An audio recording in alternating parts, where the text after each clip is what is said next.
So, ito yung first crypto coin na binili ko using my GCash account or crypto GCash account, Cardano ADA. At nabili ko siya noong August 4, 2023, August 7, at September 14, 2023. So, may total akong kapital na 919 pesos only. Ayan.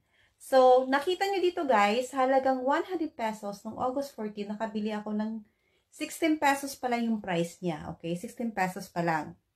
Dito naman sa August 7, nasa 16.71. Tumaas siya ng 10 cents. Medyo mataas ng konti.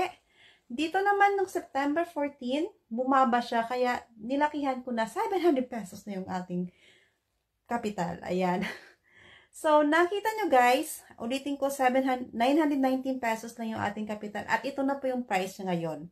At makita na po akong nasa 1,400 pesos. Ayan. Yan na po yung total nakita ko guys.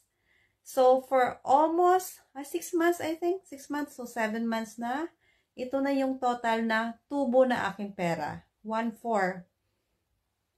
Ayan. So, ipapakita ko pa sa inyo ang ibang investment ko guys na mas mababa pa yung kapital ko pero kumita rin ako. Ayun. So, thank you for watching and see you next time.